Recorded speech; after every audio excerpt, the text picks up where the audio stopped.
오늘 저는 마태복음 24장과 25장의 말씀을 갖고 우리 속에 늘 흘러왔던 우리 시대의 종말론에 대하여 오늘 말씀으로 바른 길이, 바른 해석이 어떤 것인가를 제시하고자 하는 것입니다. 지금은 종말론이 뜸한 것 같지만 나라가 세상이 혼란스러울 때마다 항상 그 종말론이 도드라지게 올라왔다가 또 지나면 잠잠해졌다가 또 올라왔다가 계속 반복되는 데는 바로 이 마태복음 24장, 이 24장이 종말론 나올 때마다 등장하고 사용되고 있었습니다. 여러분, 1992년도 10월 28일 다미 선교회 이장님 목사에 의해서 그 시한부 종말론 사건을 여러분은 기억하실 겁니다. 저도 그때 버스에 탔을 때 한 자매가 우리 주님 오십니다. 어서 준비하십시오. 지금 학교 다니는 게 중요한 게 아닙니다. 하면서 부끄러움을 느끼면서도 고함을 크게 외치고는 얼른 버스에서 내리는 자매를 본 적이 있습니다. 바로 그때 그 사건을 여러분은 기억하실 겁니다. 영상을 통해서 잠시 한번 기억을 되살려보겠습니다. 우리의 소망은 오직 그거기 때문에 휴고가 일어나면은 그는 휴고 될 걸 믿습니다. 옆에는 목사님인가요? 예. 몇 살? 7살입니다. 7살. 휴고가 뭔지 알아요? 네. 뭐예요? 예수님 공동체로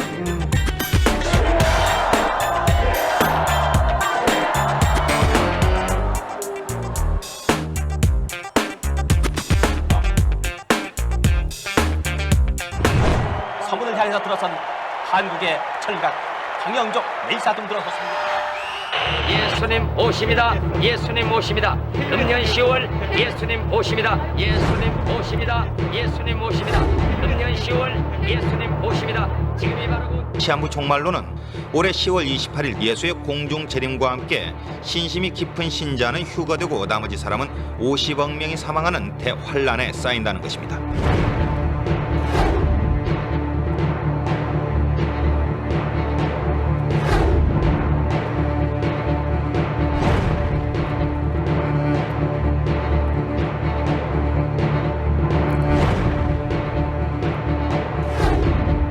여기까지 보겠습니다. 이처럼 항상 종말론이 등장할 때마다 어김없이 등장하는 말씀이 오늘 마태복음 24장의 말씀입니다.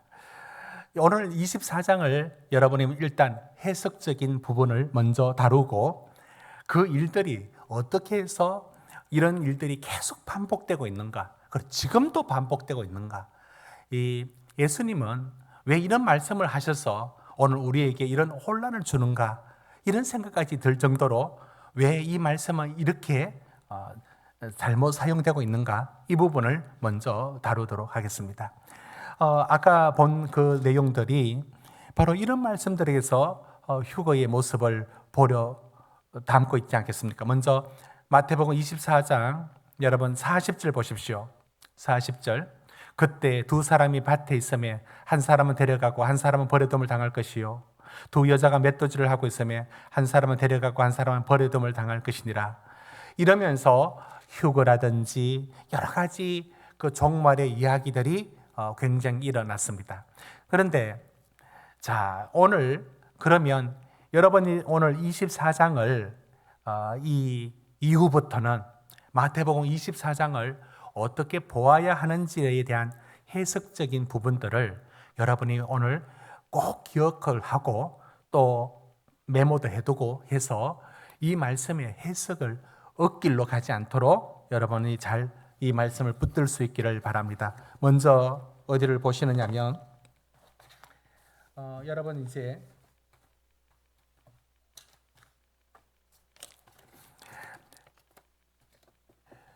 이 말씀에서 여러분들 처음에 이제 주목해야 될 부분들이 이겁니다. 이 마태복음 24장이 어디서 출발해서 나왔는지를 우리가 먼저 살펴야 되는데요. 그게 여기서 출발해서 나옵니다. 여러분 24장 1절을 우리 같이 한번 봅시다. 24장입니다. 예수께서 성전에서 나와서 가실 때에 상상해 보십시오. 제자들이 성전의 건물들을 가리켜서 보이려고 나왔습니다. 그러니까 성전 앞에 제자들하고 예수님이 서 있습니다. 그때 제자들이 성전 건물을 가리키면서 이거 대단하지 않습니까? 라는 이렇게 성전에 대하여 무슨 말을 하려는 겁니다. 그리고 성전 건물을 자랑스럽게 말을 하려는 제자들에게 예수님이 2절에 갑자기 이런 말씀을 하는 겁니다. 여러분 2절을 같이 읽어볼까요? 시작. 대답하여 이르시되 너희가 이 모든 것을 보지 못하였느냐? 내가 진실로 너희에게 이르노니 돌 하나도 돌 위에 남지 않고 다 무너뜨려지리라. 지금 상황은 예루살렘 성전 옆을 지나면서 제자들이 주님 이 성전 어때요? 라는 말로서 대화가 이어졌을 때 예수님이 이 성전 돌 위에 돌 하나도 놓여지지 않고 다 무너지리라 라는 말씀을 했습니다. 그러자 제자들이 이렇게 물었습니다. 여러분 3절을 같이 읽어봅니다. 3절 시작. 예수께서 감람산 위에 앉았을 때에 제자들이 조용히 와서 이르되 우리에게 이르소서 어느 때 이런 일이 있겠사오며 또 주의 임하심과 세상 끝에는 무슨 징조가 있사오리까? 여러분 이 3절이 굉장히 중요한 구절입니다. 어디서 모든 문제가 여기서 문제가 파생되어 나오기 때문입니다. 왜냐하면 그러면 예수님은 이 성전이 무너진다는 앞으로 몇 년 후에 이 성전이 무너질 것에 대하여 말씀을 한 겁니다. 그렇죠? 그랬을 때 조용히 와서 이제 감람산에 앉았을 때에 제자들이 조용히 묻습니다. 언제 그런 일이 일어납니까? 언제 그런 일이 일어납니까? 라고 물었습니다. 여기까지 물어야 되는 겁니다. 그런데 여기까지 묻지를 않고 또 보이죠? 또 주의 임하심과 세상 끝에는 무슨 징조가 있사오리까? 이것까지 같이 물어버렸던 겁니다. 그러면 이게 왜 문제가 되느냐면 예루살렘 성전이 멸망하는 티투스 장군에 의해서 로마의 티투스 장군에 의해서 아주 처참하게 예루살렘 성전이 파괴됩니다. 이건 역사적인 사건이죠.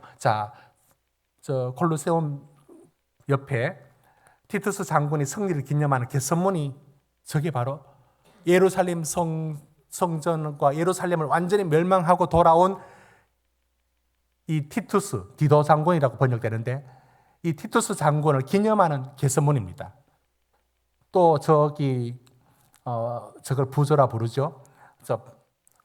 돌에 새겨진 게 뭐냐면 예루살렘의 성전의 기물들을 로마 군인들이 들고 나오는 저 사건이 바로 예루살렘 성전 멸망 AD 70년에 일어난 사건인 겁니다. 여러분 저 사건이 오늘 예수님 이 말씀하실 때 한 40년 후에 저 사건이 일어납니다. 그러면 이제 됐습니다. 저 역사는 AD 70년에 일어나는 예루살렘 성전의 파괴라는 역사입니다. 그러니까 3절 다시 한번 보십시오. 어느 때 이런 일이 있겠사오며 언제 이런 일이 있습니까?를 여기까지 물어야 되는데 그게 세상 끝나라고 질문을 연이어서 같이 합니다. 또 주의 임하심과 세상 끝에는 무슨 징조가 있사오리까? 이렇게 물어버린 겁니다. 그러면 예수님은 지금 두 가지를 말씀을 해야 되는 겁니다. 하나는 예루살렘 성전이 파괴되는 앞으로 40년 후에 AD 70년에 일어날 바로 그 사건을 말씀을 해주는 겁니다. 그리고 어느 지점에서는 세상 종말의 이야기가 나오는 겁니다. 그러면 어디까지가 예루살렘 성전의 멸망의 얘기고 언제부터 세상 종말의 얘기가 시작되는지를 이걸 구분하지 못하면, 그래서 다 일어나는 게 예루살렘 성전의 멸망을 말씀하고 있는 이 부분들을 들고 와서 세상 종말이라고 말을 해버리니까 일은 계속 헷갈리고 종말론이 사그라들다가도 또 올라오고 또 올라오는 이유가 여기 있습니다. 그러면 이런 일들은 언제냐? 여러분, 이게 세상의 종말이라면 늘 있어 왔지 않습니까? 한번 보십시오. 4절 보십시오. 미혹받지 않도록 주의하라. 그 다음 6절. 6절에서 8절 우리 같이 읽어봅시다. 시작. 난리와 난리의 소문을 듣겠으나 너희는 삼가 두려워하지 말라. 이런 일이 있어야 하되 아직 끝은 아니니라. 민족이 민족을, 나라가 나라를 대적하여 일어나겠고 곳곳에 기근과 지전이 있으리니 이 모든 것은 재난의 시작이니라. 지금 종말론자들이 자꾸 들고 나오는 게 뭐냐면, 봐라, 지금 또 전쟁이 일어났다. 봐라, 저 핵이 나오면, 터지면 이제 지구 종말이 온다.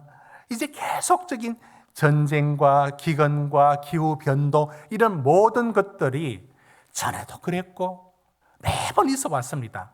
자, 이런 징조들을 볼 때마다 이게 이제 진짜 종말이 왔다. 이제 이렇게 이제 하면서 종말론이 등장한 겁니다. 분명히 말합니다. 이 모든 것은 재난의 시작이니라. 이 말을 바꾸면 이게 세상 끝은 아니라는 것을 알아야 합니다. 이건 세상의 끝이 아닌 겁니다. 세상의 끝이 아닌 겁니다. 이건 시작에 불과하다라고 말을 하고 있습니다. 그러니까 우리는 이후에 24장에 읽어나가는 많은 일들이 계속 읽어가 보면 이게 어디를 염두에 두고 있는가 생각해 보고 판단을 해야 되는 겁니다. 보십시오. 자, 이게 끝이 아니다라고 말을 했죠. 14절 보십시오. 천국 복음이 모든 민족에게 증언되기 위하여 온 세상에 전파되리니 그제야 끝이 오리라. 왜 이런 말씀들은 우리는 자꾸 무시하는지 모르겠습니다. 그리고 이제 15절 넘어갑니다. 큰 환난 보십시오. 16절부터 산으로 도망할지어다. 지붕에 있는 자는 집 안에 있는 물건을 가지러 내려가지 말라. 밭에 있는 자는 그것을 가지러 뒤로 돌이키지 말지어다. 아이 벤 자들과 젖먹이는 자들에게 화가 있으리라. 너희가 도망하는 일이 겨울이나 안식일이 되지 않도록 기도하라. 이는 그때 큰 환난이 있겠습니다. 여러분, 지금 이런 시간들이 언제라고 봅니까? 이게 언제라고 봅니까? 이게 앞으로 닥쳐올 세상의 종말의 때가 아니고, 이게 지금 이 묵시적인 언어를 사용하지만 이게 바로 예루살렘 성전의 멸망을 지금 말씀하고 있는 건 아닙니까? 예루살렘 성전의 멸망을 얘기하고 있는데 세상 종말을 여기다 갖다 붙여버리는 겁니다. 그러니까 여기 말씀을 자꾸 세상 종말에 갖다 붙여버리는 겁니다. 그런데 여기서 약간의 우리에게도 약간의 어려움은 있습니다. 뭐냐면 예수님의 예언이 중첩이 됩니다. 무슨 말씀이냐면 예루살렘 성전의 멸망을 얘기합니다. 분명히. 그런데 그것이 마치 전조, 앞으로 일어날 세상의 종말에 대한 전조처럼 얘기를 합니다. 그러니까 세상 종말에 일어날 이야기와 예루살렘 멸망이라는 AD 70년에 티투스 장군에 의해서 처참하게, 가장 비참한 장면은 마세다 항전이라고 해서 그곳에서 900몇 명이 다 우리 로마에 함락되기, 잡혀 죽기보단 우리 스스로 명예로운 죽음을 택하자 해서 서로가 서로를 칼로서 자결하는, 그리고 곡식을 다 남겨둡니다. 우리 먹을 것 없어서 죽은 게 아니다 라는 마지막 자존심을 지키면서 다 남겨두고 불태우고 자기들 마지막 한 사람이 다 죽고 최후의 한 사람이 자결하고 자결합니다. 참 비참하기 그지없죠. 그게 어떻게 역사에 밝혀졌느냐? 죽은 줄 알았던 사람들 중에 몇몇이 거기서 살아나서 요세푸스 같은 이들이 이 역사를 그대로 전달해 주고 있습니다. 이건 사실 역사인 겁니다. 자, 그때 일어난 일들하고 지구 종말에 일어날 일들이 그게 서로 중첩되어 보여지고 있는 것이지, 전쟁 났다, 기근이 일어났다, 이제 종말이 왔다, 이런 식으로 바로 연결하는 것은 옳지 않다.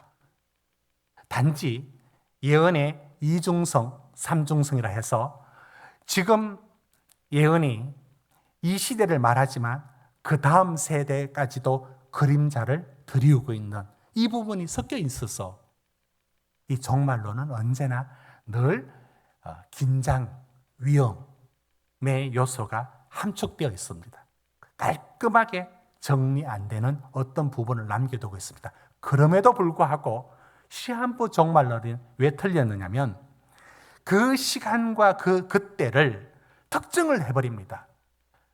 그래서 이건 이렇다, 저건 저렇다 이렇게 연결을 지어버립니다.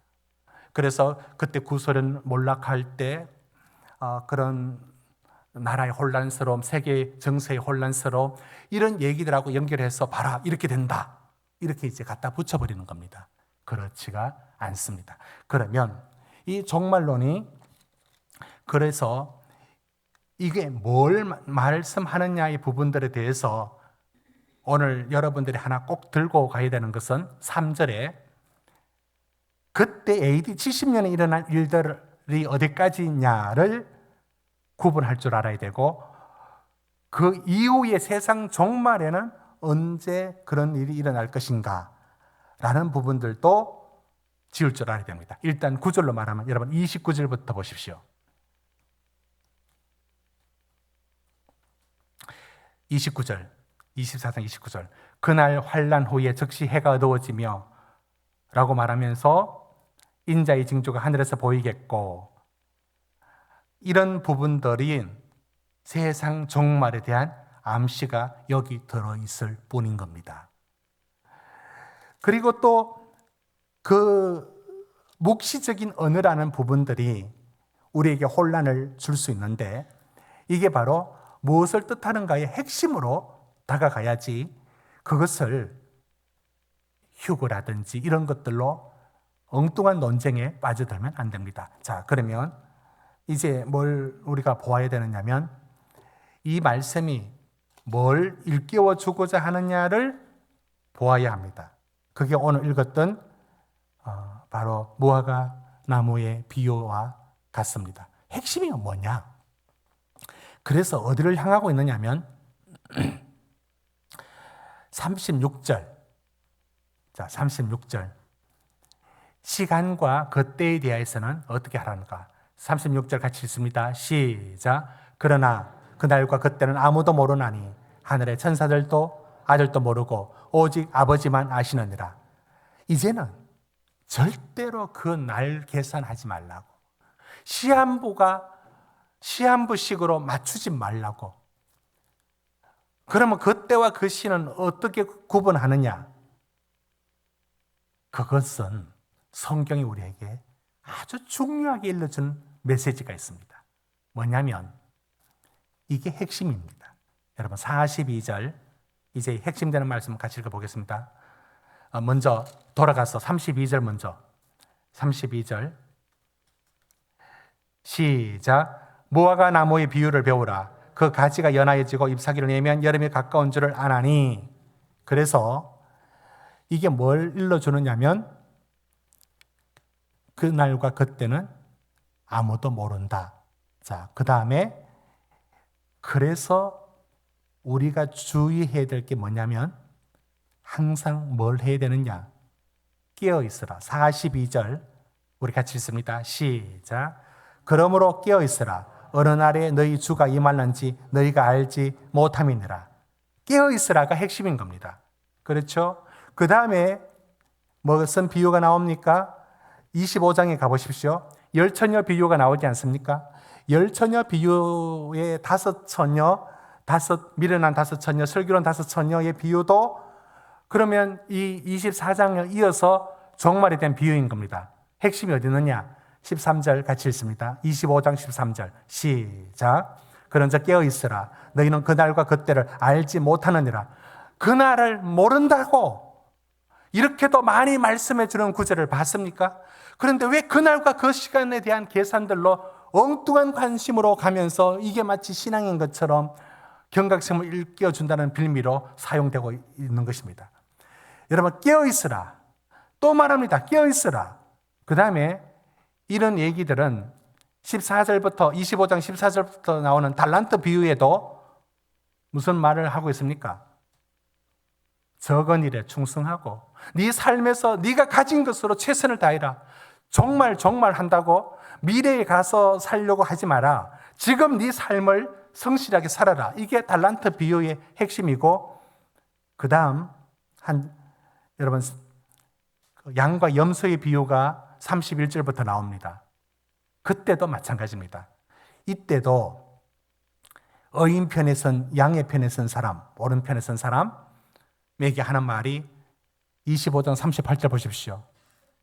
37절에 주여 우리가 어느 때 주께서 줄이신 것을 보고 음식을 대접하였으며 목마르신 것을 보고 마시게 하였나이까? 어느 때에 나그네 되신 것을 보고 영접하였으며 헐벗으신 것을 보고 옷 입혔나이까? 어느 때에 병드신 것이나 옥에 갇히신 것을 보고 가서 배웠나이까 하리니. 40절 같이 읽습니다. 시작. 임금이 대답하여 이르시되 내가 진실로 너희에게 이르노니 너희가 여기 내 형제 중에 적기 작은 자 하나에게 한 것이 곧 내게 한 것이라. 여러분, 이게 25장까지가 종말론의 비유인 겁니다. 46절 보십시오. 영벌에 의인들은 영생이 들어가리라. 이 종말의 비유에서 이 양과 염소의 비유가 말씀하는 게 뭡니까? 지금 네 삶에서 작은 자에게 최선을 다하고 지금 삶에서 이게 깨어있는 삶입니다. 지금 삶에서 하나님과 교제하고 하나님을 사랑하며 이웃을 섬기고 살아가는 거. 내가 주님 언제 섬겼습니까? 네가 바로 네 삶의 자리에서 주님을 사랑하는 그 마음으로 이웃에게 베풀었던 그 모든 게 주님을 향한 것이었다. 이게 깨어있는 생활인 겁니다. 이것이 예수님 말씀하는 핵심인 것이고, 마태복음 24장에는 AD 70년에 일어났던 티투스 장군에 의해서 예루살렘 성전 파괴의 역사에 대한 예언이 서로 겹쳐 있어서 그걸 말하는 것을 세상 종말의 얘기로 갖다 붙여버리니까 종말 얘기가 혼란스러움이 왔습니다. 자, 이제 우리는 이 말씀의 핵심을 무슨 뜻인지 알았습니다. 그건 바로 깨어있으라는 데 있습니다. 깨어있으라. 여러분, 언제 종말이 올 것이라는 계산하는 게 그게 깨어있는 삶이 아니에요. 지금 하나님을 사랑하고 나를 이곳에 살게 하신 하나님의 뜻 앞에 사랑하며 사는 게 그게 깨어있는 거예요. 저 날짜가 언제 지구 망할까? 이거 계산하고 앉아있는 게 깨어있는 삶이 아니라고요. 지금 깨어있다는 것은 하나님에 대한 사랑과 믿음으로 살아가는 하루하루가 등을 들고 있어요. 그 안에 기름이 있는 삶이 슬기로운 다섯 처녀의 삶인 겁니다.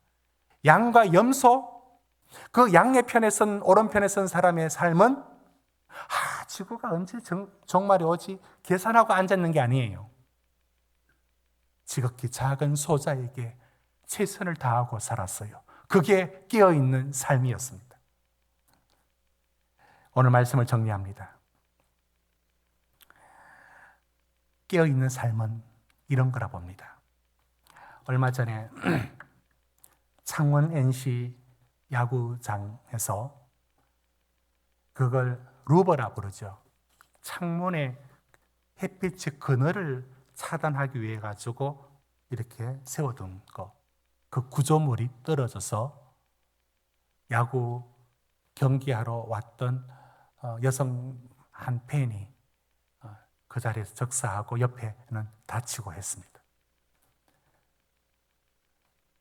저 건물을 보면서 제가 이상했습니다. 저게 외벽에다가 창문이 있는 외벽에다가 세로 모양으로 루버라고 합니다. 이 햇빛을 주로 차단하는 효과가 있죠. 그걸 건물 구조 안에 박아 놓은 게 아니라 그냥 핏으로 박아뒀지 이 건물과 일치되어 있지 않았습니다. 그게 여러 개를, 그리고 얼마나 무거운지, 왜 그렇게 했을까? 그게 떨어질 생각은 왜 못할까? 제가 지금 말씀드리는 게 뭐냐면, 여러분 들어보셨죠? 하인리히 법칙이라고 대형 사고가 일어날 때에 통계적으로 한 번의 대형 사고는 29번, 쉽게 그냥 30번, 1대 30대 300이라는 원칙, 1대 29대 300, 이게 정확히 원칙이 있습니다. 한 번의 대형 사고는 29번의 경미한 사고가 먼저 일어나고 300번의 사소한 사고가 일어나고, 그러니까 300번의 사소한 사고가 있고 29번의 경미한 사고가 있고 그 다음에 한 번의 대형 사고가 터진다는 통계적인 법칙이 하인리 법칙입니다. 지금 우리 삶의 자리에서 위험한 부분들이 항상 있습니다. 자, 저는 이 부분을 이렇게 생각해 봅니다. 이제 육교에서 우리 지금 이제 9.1역 가는 육교에 스크린 골프라는 이 상가의 건물에 간판이 떨어져 있어요. 그게 한날 떨어져서 밑에 박살이 나 있었습니다. 스크린, 그게 골프장이겠죠? 실내 골프장. 근데 그 간판에 스크 떨어졌고 뭐 한자가 붙어 남아 있어요. 두 개가 떨어졌는데 맞았으면 죽었을 거예요. 그 아크릴판이 얼마나 무겁고 날카로운지 파손되어 있었어요. 아직 하나가 달려 있었어요. 제가 사진을 찍어서 다산 콜센터에 제가 보냈습니다. 저거 곧 떨어질 것 같은데 저걸 떼든지, 그럼 바람 불어서 떨어질 때까지 기다리고 있습니까? 이렇게 제가 좀 경고를 했어요. 저 빨리 처리하라고. 꼭 저런 몇 번의 사고가 분명히 보였지 않습니까? 그러면 저게 언젠가 바람 많이 부는 날, 그 길이 또 바람길이에요. 그쪽이 바람이 많이 부는 겁니다. 떨어지면 어떻게 될까? 다행히 안 다쳐서 다행인데 그게 곧바로 직선으로 떨어지는 게 아니라 아크릴이라서 바람을 타면서 떨어지면서 그 6교짜리 건너편으로 떨어져 있었습니다. 2번이나 봤습니다. 이제 하나가 언젠가 떨어질 겁니다. 저거 어떻게 하죠? 그렇습니다. 조심하십시오. 제가 드리는 말씀은 이겁니다. 이미 위험은 현실 속에 들어 있습니다. 떨어져야만 사고입니까? 이미 내재되어 있습니다. 이 현실 속에 저 사고의 위험이 달려 있습니다. 사고 나야 나는 겁니까? 지금 싱크홀 사고가 연이어서 계속 일어납니다. 수십 년 동안 있었던 그 모든 것들이 이제 계속 밑에서 수로 상수도관에 물이 빠지면서 안에 텅 비어 있던 공간들이 무너지고 있습니다. 앞으로도 계속 일어날 겁니다. 그러니까 일어나야 일어나는 겁니까? 이미 있는 겁니다. 저는 지금 시간에 대한 얘기를 말씀하고 있습니다. 종말이 일어나야 일어나는 겁니까? 종말은 벌써 현재적으로 다가와 있는 겁니다. 종말이 언제냐? 세상에 정신 차리라는 소리를 하고 싶습니다. 지금 언제든지 우리가 주님 앞에 가는 날이 그날이 종말이고, 그 종말은 역사에 언젠가 분명히 오겠죠. 그러나 그것이 저 미래에 언제 오겠다라는 그렇게 태평스럽게 날짜 계산하고 있을 게 아니라, 그 위험은 지금 현재적으로도 벌써 현실 속에 드러나 있습니다. 지금 하나님을 제대로 사랑하지 아니하며, 지금 이웃을 제대로 사랑하지 아니하며, 우리의 신앙이 깨어있지 않는 삶 속에서는 그게 바로 노아의 때처럼, 그게 바로 종말을 준비하지 못하는 삶입니다. 종말을 준비한다는 것은 지금, 그 종말이 저 미래가 아니라 현실 속에서 언제든지, 그 시간의 문제가 아닌 겁니다. 다가오는 이 종말, 내 인생 앞에, 하나님 앞에 언제나 끼어있고 하나님을 사랑하고 이웃을 사랑하는 참 믿음에 끼어있음이 없이는 그게 종말에 대한 바른 삶이 아닌 겁니다. 여러분은 지금 끼어있습니까? 종말이 저 미래의 일입니까? 지금 내가 선 자리에 여러분은 끼어있는 삶을 살아야 되고, 우리가 항상 주님 앞에 끼어 있어야 됩니다. 우리는 언제든지 잠잘 수 있고, 우리는 언제든지 미련한 다섯 편에 속할 수 있습니다. 지금 우리는 주님 앞에 끼어 있는 삶인지 각자가 돌아봐야 되는 것입니다.